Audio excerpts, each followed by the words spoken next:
Allah'ın salamı olsun baxıb görənlərə, eşidib duyanlara. Əziz dostlar, bugünkü video çəkilişimiz bal arılarının quruluşları və bəslənmə şəkilləridir. Arılar özləri də quruluşca yeşikdə arı ailələri fərqli quruluşlara malikdir. Belə ki, ana öz fərqli quruluşa, işçi arı öz fərqli quruluşuna, erkək arı isə öz fərqli quruluşuna malikdir.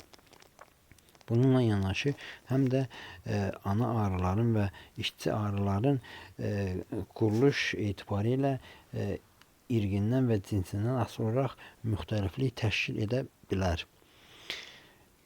Ana arıların quruluşu dedikdə isə daha öncə 12 bölümlü buynuzlu qışa formasında olan anten dediğimiz iki organdan ibarətdir ki, bu organ ətrafda olan siqnalları qəbul etmək və ətrafda olan məlumatları toplamaq üçün arıya böyük əhəmiyyət kəsb edir. Daha sonra isə xortum dediyimiz dil uzun və qısa olmaqla dili mövcuddur. Bir ədəd dili xortum dediyimiz dil mövcuddur. Və o xortumun iş prinsipinə əsasən uzun və qısa olmağı ana arıda, işçi arıda və erkək arıda uzunluq baxımından fərqliliyi təşkil edir.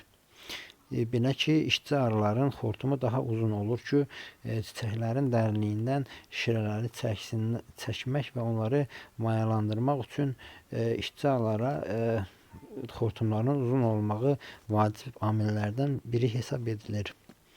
Daha sonra arıların 2 ədəd başı üzərində gözləri mövcuddur ki, bu gözlər görmədə və hərəkət eləmədə daha sürətli və daha dəqiq görmədə arılara kömək edir.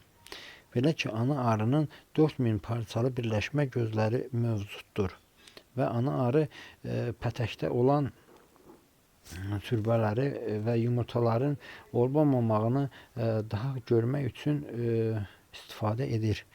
Daha aydın görmək üçün istifadə edir. Və bununla yanaşı arılar zərgənətli olduqları üçün 4 ədəd qənətləri, yəni 2 çift, yəni 4 ədəd qənətləri və 3 cüt, yəni 6 ədəd ayaqları da mövcuddur. Eyni zamanda qarın nahiyələri fərqli quruluşlara malik olub və bunların da özünə məxsus əsasları mövcuddur. Ana arının qarın nahiyəsi nəzik, incə uzun qarına malikdir və bir iynəsi mövcuddur. Uzunluğu 25 mg, ağırlığı isə 250 mg-a malikdir. Ana arının qarın nahiyəsinin altında yumurta kisəsi mövcuddur. Daha sonrası işçi arılarda eynən ana arıda olduğu kimi 12 bölümlü antena və 5000 parçalı birləşmiş gözlərə malikdir ki, ətrafda olan qidaları və ətrafda olan təhlükələri daha sürətlə görməyə təşkil edir. Arılar işçi arının da 4 qənədi və 6 ayağı mövcuddur. Qarın nahiyəsi qısa və yumru şəkildə olmaqla yanaşı iynəsi dikanlı formada olur.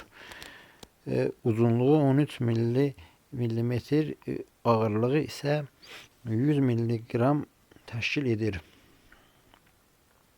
Erkək arıların quruluşu isə ana arı və işçi arılara nisbətən buynuzlu qışa anten dediyimiz bölmə 13 bölmədən ibarətdir və bunun belə olmağının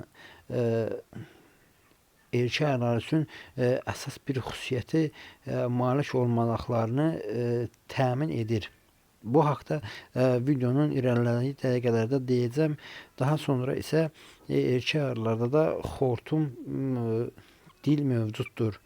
və gözləri ana arı və dişçi arıların gözlərindən nisbətdə daha böyük və daha dəqiq görmə qabiliyyətinə malikdir ki, belə ki, erkək arıların gözləri 8000 parçalı birləşmədən ibarətdir və daha dəqiq və daha sürətli və daha hissiyatlı və daha tez ətrafda olan siqnalları qəbul etmək üçün həm 13 bölümlü bu anteni, həm də daha sürətli və daha dəqiq görmək üçün 8000 parçalı gözdən ibarətdir. Bu mənada başa düşülür ki, bəs niyə erkək arılarda bu cür mövcuddur? Belə ki, erkək arıların iş prinsipini daha əvvəl demişdik.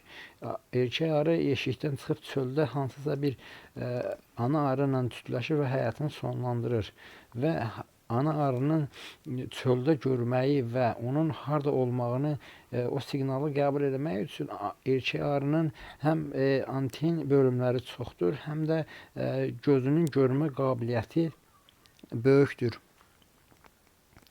Bu dolayla arının anten bölümü 13 və göz bölümü isə 8000 parçalardan ibarətdir. Eyni qaydada erkək arılar da 4 qanad və 6 ayaqdan ibarətdir. Qaran nahəsi isə qısa yumru